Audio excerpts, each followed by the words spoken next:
రేపే శని త్రయోదశి. శనివారము ఎంతో పవిత్రమైనటువంటి రోజు.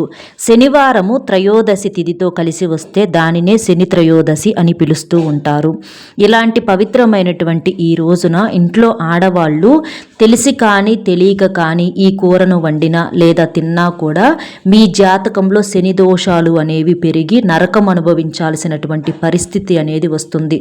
అంతేకాకుండా చేతిలో చిల్లి గవ్వ లేకుండా అప్పుల పాలైపోతారు. జన్మల దరిద్రం అనేది పట్టి పీడిస్తుంది. అనారోగ్య సమస్యలు పెరుగుతాయి. ఆయుష్ తగ్గుతుంది. మృత్యు దోషాలు అనేవి వెంటపడతాయి. నరఘోష, నరదిష్టి, చేతిలో చిల్లి గవ్వలేక అప్పుల పాలైపోవటము, అందరినీ కూడా అడుక్కునేటటువంటి స్థితికి దిగజారిపోవటము, ఇలాంటి దుస్థితి అనేది వస్తుంది. కాబట్టి పొరపాటును కూడా ఈ కూరను వండొద్దు, తినొద్దు. కాదు కూడదు అని పట్టించుకోకపోతే మాత్రం నరకం అనుభవించాల్సినటువంటి పరిస్థితి అనేది వస్తుంది. మీ బాధలకు మీరే బాధ్యులవుతారు. కాబట్టి మీరు అసలు ఏం వండకూడదు, అలాగే ఏం వండుకోవాలి, దీనితో పాటుగా స్నానం చేసేటటువంటి నీటిలో ఏం వేసుకొని చేయాలి, రేపు శనిదేవుని దగ్గర దీపం ఎలా వెలిగించాలి, ఎలాంటి నియమాలు ఆచరించాలి, ఏమి చెయ్యాలి, ఏమి చేయకూడదు, ఇలాంటివన్నీ కూడా మీరు వీడియోని ఎక్కడా కూడా స్కిప్ చేయకుండా చివరి వరకు వింటే చక్కగా అంతా కూడా వివరంగా అర్థమవుతాయి. ఈ వీడియో మీకు చాలా బాగా ఉపయోగకరంగా ఉంటుంది. ఈ ఒక్క వీడియోలో మీకు కావలసినటువంటి సమాచారం అంతా అందుతుంది. కాబట్టి పూర్తిగా చివరి వరకు విని మరికొంతమంది మిత్రులకు చేరటం కోసం వీడియోకి ఒక లైక్ ఇచ్చి సపోర్ట్ చేయండి. అలాగే లైక్ చేసినప్పుడు కామెంట్స్ దగ్గర హైప్ వస్తుంది. అక్కడ మీ యొక్క పాయింట్స్ అనేవి యాడ్ చేయొచ్చు. మీరు లైక్ చేయటం వలన ఇంకొంతమందికి రీచ్ అయ్యి వాళ్ళు ఉపయోగించుకునే అవకాశం అనేది ఉంటుంది. మాకు కాస్త మోటివేషన్గా ఉంటుంది. ఇక ఆలస్యం చేయకుండా వీడియోలోకి అయితే వెళ్దామండి. రేపు ఎంతో అత్యంత పవిత్రమైనటువంటి శని త్రయోదశి. మనకు శనివారంతో ఈ శని త్రయోదశి కలిసి రావటం అనేది చాలా గొప్ప విశేషము. హిందూ సాంప్రదాయంలో శనిదేవునికి సంబంధించినటువంటి పూజలు ప్రత్యేకంగా చేస్తూ ఉంటారు. ఎందుకంటే చాలామంది కూడా చాలా రకాలైనటువంటి శని దోషాలు, ఏలినాటి శని అని, అర్ధాష్టమ శని అని, వాహన గండాలు, మృత్యు దోషాలు, వివాహాలు సకాలంలో కాకపోవటము, ఉద్యోగాలలో అడ్డంకులు రాకపోవటము, చేసిన సంపాదన నిలబడకపోవటము, అప్పులతో ఇబ్బంది పడటము, ఇట్లా చాలా రకాల అనారోగ్య సమస్యలు, మానసిక సమస్యలతో చాలా ఇబ్బంది పడుతూ ఉంటారు. అలాంటివన్నీ తొలగించుకోవటానికి బయట వేలకు వేలు ఖర్చు పెట్టి అక్కడ ఇక్కడ పూజలు చేయించుకుంటూ ఉంటారు. అయినా కూడా వాళ్ళకు ప్రతిఫలం అనేది ఉండదు. కానీ మీకున్నటువంటి ఆ యొక్క సమస్యలన్నింటికీ ఒకే ఒక్క పరిష్కారం రేపు శని త్రయోదశి. శనిదేవుని యొక్క అనుగ్రహంతో రేపు మీరు చక్కగా ఈ నియమాలను ఆచరించి రూపాయితో రూపాయి బిళ్ళ ఖర్చు అనేది లేకుండా ఈ సమస్యలన్నింటి నుంచి కూడా చాలా తేలికగా బయటపడవచ్చు.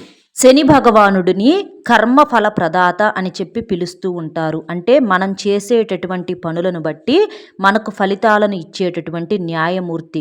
శనిదేవుడు మనకు ప్రసన్నుడైతే అడుక్కు తినేటటువంటి వాడిని కూడా అపర కుబేరునిగా మార్చే శక్తి శనిదేవుడికి ఉంది. కానీ ఏదైనా పొరపాటు తప్పు చేసి ఆయన యొక్క దృష్టిలో పడి ఆయన యొక్క ఆగ్రహానికి గురైతే మాత్రం ఎంత గొప్పవారినైనా సరే వారికి నరకం చూపిస్తారనమాట. ఎప్పుడైనా సరే శని భగవానుడిని చాలామంది తెలియక తిట్టుకుంటూ ఉంటారండి. కానీ శని భగవానుడు చాలా మంచి మనసు కలిగినటువంటి దైవం అనమాట. ఎప్పుడైనా తప్పు చేసినటువంటి వాళ్ళకు మాత్రమే ఆయన శిక్ష వేస్తాడు. మంచిగా ఉండే వాళ్లకు ఆయన చాలా రకాలుగా సహాయం చేస్తూ ఉంటాడు. ఆయన మనస్తత్వం అలాంటిది. కాబట్టి శని భగవానుడి యొక్క అనుగ్రహం మన జాతకంలో ఉండటం వలన మన జాతకంలో ఉన్నటువంటి శని దోషాలన్నీ కూడా పూర్తిగా తొలగించే శక్తి ఆ శని భగవానుడికి మాత్రమే ఉంది. అందుకే శని త్రయోదశి వంటి పర్వదినాల్లో చేసేటటువంటి పూజలకు, పరిహారాలకు, దానాలకు చాలా ప్రాముఖ్యత ఉంటుంది. శని భగవంతుడిని ప్రసన్నం చేసుకుంటే ఎలాంటి బాధలు, భయాలు అనేవి ఉండవు. శని భగవంతుడిని ప్రసన్నం చేసుకోవటం అనేది చాలా తేలికైనటువంటి పద్ధతే. రేపు శని త్రయోదశి రోజున ప్రతి ఒక్కరూ కూడా చక్కగా సూర్యోదయానికి ముందుగానే నిద్ర లేచి స్నానం చేసేసి శని భగవానుడికి ఏంటంటే నువ్వుల నూనెతో అభిషేకం చేయాలి. శని భగవానుడి యొక్క వాహనమైనటువంటి కాకికి మీరు అంటే ఒక ముద్ద అన్నం పెట్టడం కానివ్వండి, లేదా ఏదైనా ఆహారంగా పెట్టడం కానివ్వండి, ప్రతి ఒక్కరూ కూడా తప్పనిసరిగా కాకికి నైవేద్యం పెట్టాలి. కాకి కనిపించినప్పుడు నమస్కారం చేసుకుని ఓం శనీశ్వరాయ నమః అనేటటువంటి మంత్రాన్ని కూడా 11 సార్లు చెప్పుకోవటం వలన శనిదేవుడి యొక్క వాహనం కాకి కాబట్టి మీ జాతకంలో శని దోషాలు తొలగిపోయి ఆయన యొక్క అనుగ్రహానికి గురవుతారు. అలాగే నల్ల నువ్వులను మీకు తెలిసినటువంటి బ్రాహ్మణుడు ఎవరైనా ఉంటే ఆ బ్రాహ్మణుడికి రేపు శని త్రయోదశి రోజున నల్ల నువ్వులను గనక మీరు దానం చేసినట్లయితే మీ జాతకంలో ఉన్నటువంటి శని దోషాలు పూర్తిగా తొలగిపోతాయి. శని భగవానుడు సూర్య భగవానుడు అలాగే ఛాయాదేవుల యొక్క పుత్రుడనమాట. శని కుంభ మకర రాశులకు అధిపతి, పడమటి వైపు ముఖాసీనుడై ఉంటాడనమాట. అలాగే ఈ శని త్రయోదశి రోజున కొన్ని నియమాలను తప్పనిసరిగా పాటించాలి. అంటే ఈ పొరపాట్లు అనేవి చేయకూడదు. రేపు గోళ్ళు కొరుక్కోవటము, జుట్టు వెరబోసుకోవటము, తలకు నూనె రాసుకోవటం కావచ్చు, అలాగే మగవారైతే గడ్డం చేయించుకోవటము, క్రాఫ్ చేయించుకోవటము, నలుపు రంగు వస్త్రాలు ధరించటము, ఇలాంటి పొరపాట్లు అనేవి ఎట్టి పరిస్థితుల్లో కూడా చేయకూడదు. ఇలా చేస్తే మీ జాతకంలో శని దోషాలు అనేవి ఇంకా ఎక్కువ అవుతాయి. ఇంకా ఇంటి ఇల్లాలు పొరపాటున కూడా కంటతడి అనేది పెట్టకూడదు. ఆవేశాలను కోపాలను అదుపులో ఉంచుకోవాలి. వీలైనంత వరకు కూడా ఏ పని చేస్తున్నా కూడా మీరు మౌనంగా ఉండి దైవ చింతనలో ఉండాలి. అందరిలో ప్రతి జీవుల్లో కూడా మనం ఏంటంటే దైవాన్ని చూడగలగాలి.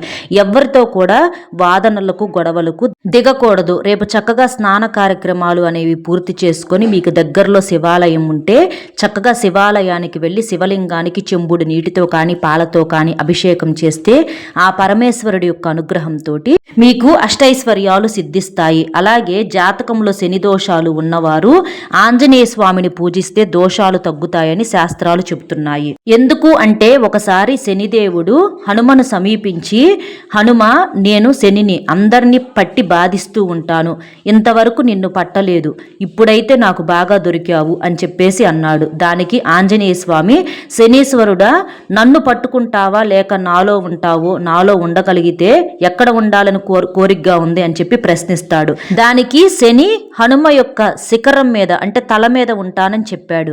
సరేనని శిరస్సు మీద శనిని హనుమంతుడు చేర్చుకుంటాడు. అప్పుడు ఆయనకు శనిని బాధించాలి అని చెప్పి మనసులో కోరిక కలిగి అప్పుడు ఆంజనేయ స్వామి ఒక మహాశిఖరాన్ని పైకి లేపించి నెత్తి మీదకు ఎత్తించుకుంటాడనమాట. అప్పుడు శని భగవానుడు కుయ్యో మొర్రో అని చెప్పి ఆ భారం అనేది భరించలేక గిలగిలా తన్నుకుంటాడు, ప్రాధేయపడతాడు, నన్ను దింపేసేయమంటాడు. జాలి కలిగి పర్వతాన్ని విసిరేసి శనిని తోకకు చుట్టి సేతువుకు ప్రదక్షిణం చేయించడం మొదలుపెట్టాడు హనుమంతుడు. ఊపిరాడక శని వలవల ఏడ్చాడు. తోకలో బంధింపబడి ఉన్నందున నేల మీద పడి దొర్లుతూ ఏడుస్తూ ప్రార్థిస్తాడనమాట. ఆంజనేయ స్వామినే బాధించాలన్న యొక్క శని కోరిక అనేది తీరలేదు. ఎందుకంటే ఆంజనేయ స్వామిని ఓడించటం అంటే అది సామాన్యమైనటువంటి విషయం కాదు. ఆంజనేయ స్వామి చాలా చాలా గొప్ప దైవం అన్నమాట. ఇకప్పుడు ఆంజనేయ స్వామి ఇలా అన్నాడు, ఇక దించేసేసి, నువ్వు నా భక్తులను బాధించరాదు, నన్ను పూజించే వాళ్ళను, అలాగే నా మంత్రాన్ని జపించే వాళ్ళను, నా నామస్మరణ చేసే వాళ్ళను, నాకు ప్రదక్షిణలు చేసేవారిని, దేవాలయాన్ని సందర్శించే వాళ్ళని, అలాగే నాకు అభిషేకాలు చేసి పూజించే వారిని ఏ కాలంలోనైనా సరే ముట్టుకోకూడదు, అలాగే బాధించకూడదు. మాట తప్పితే మాత్రం కఠినాతి కఠినంగా నిన్ను దండిస్తాను అని చెప్పి శనితో వాగ్దానం చేయించుకొని హనుమంతుడు ఏంటంటే విడిచిపెట్టి వెళ్ళిపోతాడనమాట. హనుమ శనిని తోకతో నేల మీద పడేసి లాగటం వల్ల శని శరీరం అంతా గాయాలై బాధిస్తాయన్నమాట. ఆ బాధ నివృత్తికే శనికి తైలాభిషేకం చేస్తారు ఈ రోజున. ఈ విధంగా తైలాభిషేకం చేసిన వారిని శనిదేవుడు బాధించడు. అలాగే హనుమ భక్తులను కూడా శని బాధించడు అని చెప్పేసి స్వయంగా మనకు శాస్త్రాలు చెబుతున్నాయి. కాబట్టి త్రయోదశి మనకు శనివారం నాడు వస్తే ఆ రోజున ఏంటంటే సరిత్రయోదశిగా కూడా వ్యవహరిస్తూ ఉంటారు. ఇంకా శనివారం ఏంటంటే చాలామంది కూడా పరమేశ్వరుడిని అలాగే శ్రీ మహావిష్ణువుడిని కూడా పూజిస్తూ ఉంటారు. అలాగే శనివారం అంటే వెంకటేశ్వర స్వామికి కూడా అంకితం చేయబడినటువంటి రోజు కాబట్టి ఈ రోజున వెంకటేశ్వర స్వామికి కూడా పూజలు చేస్తూ ఉంటారు.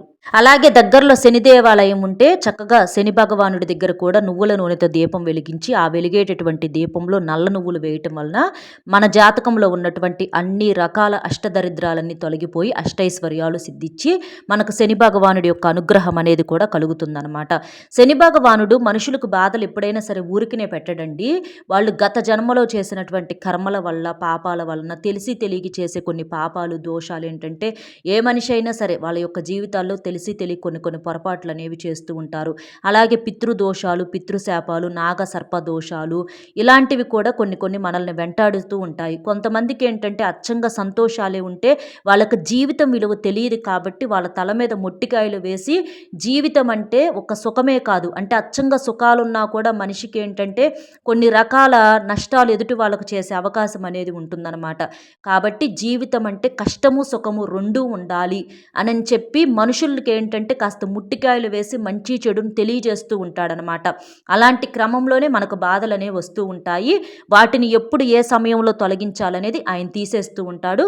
ముఖ్యంగా ఈ రోజున చేసే మన పూజలు పరిహారాలు అనేవి మనకి శని భగవానుడికి, అలాగే విష్ణుమూర్తికి, ఇంకా పరమేశ్వరుడితో పాటుగా వెంకటేశ్వర స్వామికి కూడా చెంది మనకేంటంటే అన్ని రకాలైనటువంటి సమస్యలన్నీ పూర్తిగా తొలగిపోతాయి. ముఖ్యంగా ఈ రోజున స్నానం చేసేటప్పుడు కూడా ఉదయం కానీ లేదా సాయంత్రం కానీ కనీసం ఏదో ఒక్క పూటైనా సరే స్నానం చేసే నీటిలో ఇది వేసుకొని స్నానం చేయండి. దానికి ముందుగా శరీరం అంతా నువ్వుల నూనె పట్టించి స్నానం అనేది చేయండి. ఈ రోజున మీరు స్నానం చేసేటప్పుడు ఏంటంటే స్నానం చేసే నీటిలో శంకు పుష్పాలు ఉంటాయి కదా, శంకు పుష్పాలు 2 పుష్పాలు కానివ్వండి, లేదా ఒక గుప్పెడు వేపాకులు కానివ్వండి, లేదా ఒక స్పూను నల్ల నువ్వులైనా, లేదా చిటికెడంత పసుపు కానీ, ఇలా ఏదైనా సరే మీరు స్నానం చేసేటటువంటి నీటిలో వేసుకొని స్నానం చేయటం వల్ల మీకున్నటువంటి అనారోగ్య సమస్యలన్నీ పూర్తిగా తొలగిపోయి నిండు నూరేళ్ల ఆయుష్ అనేది కలుగుతుంది. అలాగే మీ జాతకంలో ఉన్నటువంటి గండాలు అనేవి పూర్తిగా తొలగిపోతాయి. ఈ స్నానాన్ని ఏంటంటే అభ్యంగన స్నానం అని కూడా అంటారు. అభ్యంగన స్నానం అంటే మనం ఒళ్ళంతా కూడా చక్కగా నువ్వుల నూనెను రాసుకొని కాసేపు ఆగి ఆ తర్వాత స్నానం చేయడాన్ని అభ్యంగన స్నానం అంటారు. కాబట్టి ఈ రోజున ఏంటంటే ఉదయం కానీ సాయంత్రం కానీ కనీసం ఒక్క పూటైనా సరే స్నానం చేసేటటువంటి నీటిలో ఇవి వేసుకొని మీరు స్నానం అనేది చేయండి. శంకు పువ్వు ఏంటంటే శనిదేవుడికి ఆయుధం లాంటిది. ఇది మీ కష్టాలన్నింటినీ కూడా తొలగిస్తుంది. కాబట్టి 1 లేదా 2 శంకు పుష్పాలు వేసుకొని స్నానం చేయండి. ఇక ఈ నల్ల నువ్వులు ఏంటంటే నల్ల నువ్వులు కావచ్చు, తెల్ల నువ్వులు కావచ్చు, ఏవైనా పర్వాలేదండి. ఇవి మనకు శనిదేవుని యొక్క ప్రతిరూపాలు. కాబట్టి ఈ నల్ల నువ్వులు వేసుకొని స్నానం చేయటం వలన మన జాతకంలో ఉన్నటువంటి పూర్తి శని దోషాలు ఆ నీటి యొక్క మురికి రూపంలో కొట్టుకొని పోతాయన్నమాట. కాబట్టి ఒక చిటికెడు నల్ల నువ్వులు వేసుకొని మీరు స్నానం అనేది చేయండి. ఇక తరువాత వేపాకులు అనేవి చాలా మంచివి. వేపాకులకి ఏంటంటే మనకు ఔషధ గుణాలను కలిగి ఉంటాయి. కాబట్టి మనకి ఉన్నటువంటి గ్రహ దోషాలు, పీడలు ఇలాంటివన్నింటినీ కూడా తొలగించే శక్తి వేపాకులకు ఉంటుందన్నమాట. కాబట్టి మీరు చక్కగా 7 వేపాకులను కానీ 11 వేపాకులను కానీ కొంచెం చేతితో నలిపేసేసుకొని మీరు స్నానం చేసే నీటిలో కలుపుకొని స్నానం చేయటం వలన మీకున్నటువంటి అనారోగ్య సమస్యలన్నీ కూడా పూర్తిగా తొలగిపోయి మీకు అంటే ఒక నూతన ఉత్సాహము, నూతన ఉత్తేజము ఇలాంటివన్నీ కూడా కలుగుతాయన్నమాట. కాబట్టి చక్కగా ఇలా చేయండి.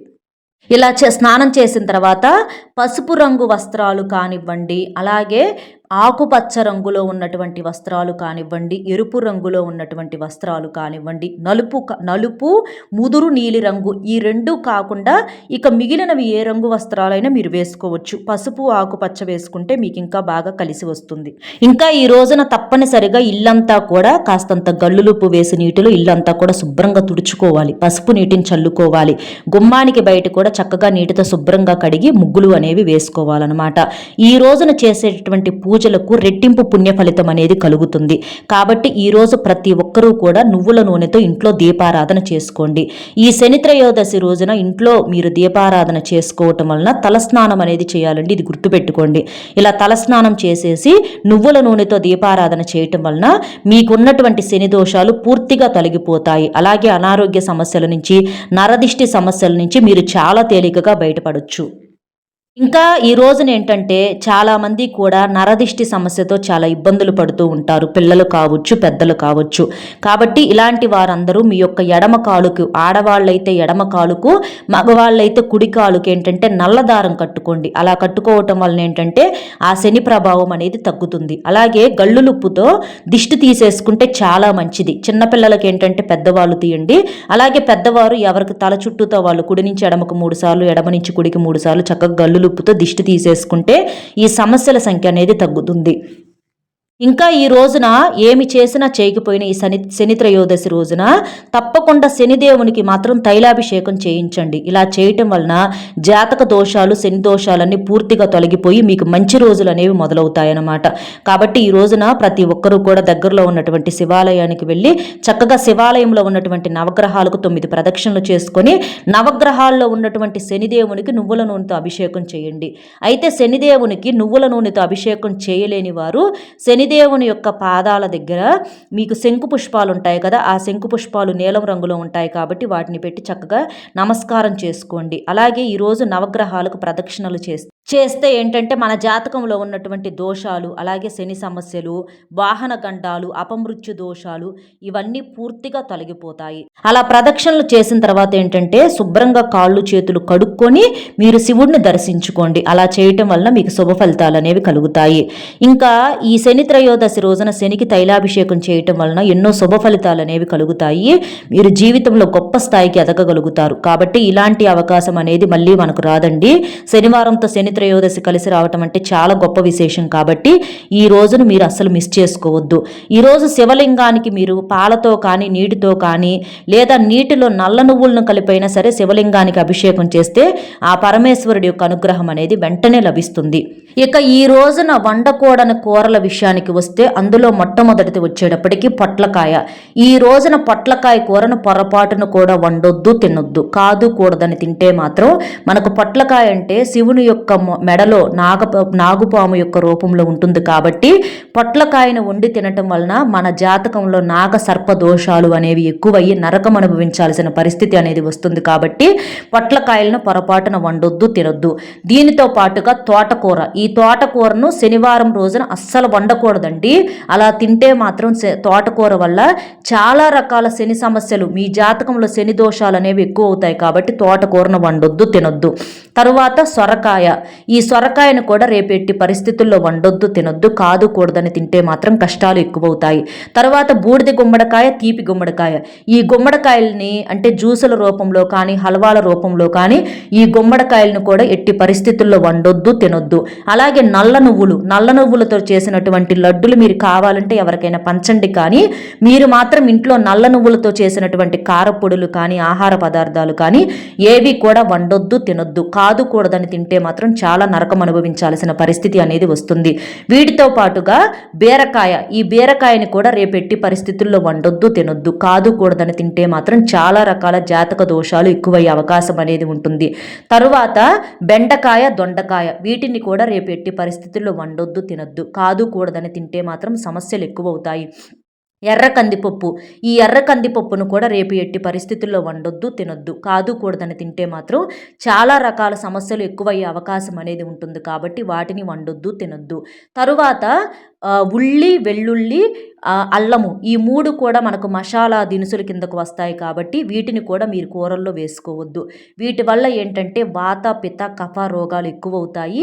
మనం ప్రతి కూరల్లో ఉల్లిపాయను వేసుకుంటూ ఉంటాము. కానీ ఉల్లిపాయల వల్ల కొన్ని రకాలైనటువంటి సమస్యలు వచ్చే అవకాశం అనేది ఉంది. కాబట్టి ఇలాంటి తిథుల్లో ఉల్లి, వెల్లుల్లి, అల్లాన్ని మసాలాలకు సంబంధించిన వాటిని ఏది కూడా వండుకోవద్దు, తినొద్దు. అలాగే వీటితో పాటుగా కోడిగుడ్డును చాలా మంది శాకాహారంగా భావిస్తూ ఉంటారు. కానీ కోడిగుడ్డు మాంసాహారము. కాబట్టి ఈ కోడిగుడ్డును కూడా రేపు ఎట్టి పరిస్థితుల్లో వండొద్దు, తినొద్దు. తర్వాత నాన్ వెజ్ అంటే చికెను, మటను, చేపలు, పీతలు, రొయ్యలు ఇలాగ ఏదైనా సరే నాన్ వెజ్ను కూడా రేపు శని త్రయోదశి రోజున వండినా తిన్నా కూడా శనిదేవుడి యొక్క ఆగ్రహానికి గురయ్యి మనం ఎన్ని చేసినా కూడా పూజలకు, వ్రతాలకు, దానాలకు, ధర్మాలకు ఉపయోగం అనేది లేకుండా జీవితాంతం కూడా మనకు జిడ్డులాగా సమస్యలు వచ్చి వెంటపడే అవకాశం అనేది ఉంటుంది. కాబట్టి నాన్ వెజ్ను ఎట్టి పరిస్థితుల్లో కూడా వండొద్దు, తినొద్దు.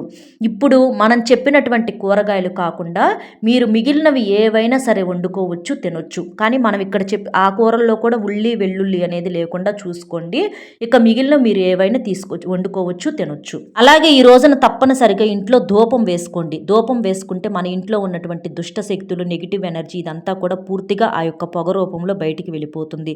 ఇంకా ఈ రోజున రావి చెట్టును పూజిస్తే చాలా మంచిది. రావి చెట్టును ముట్టుకున్నా కూడా మనకున్నటువంటి సర్వ పాపాలన్నీ పూర్తిగా తొలగిపోతాయి.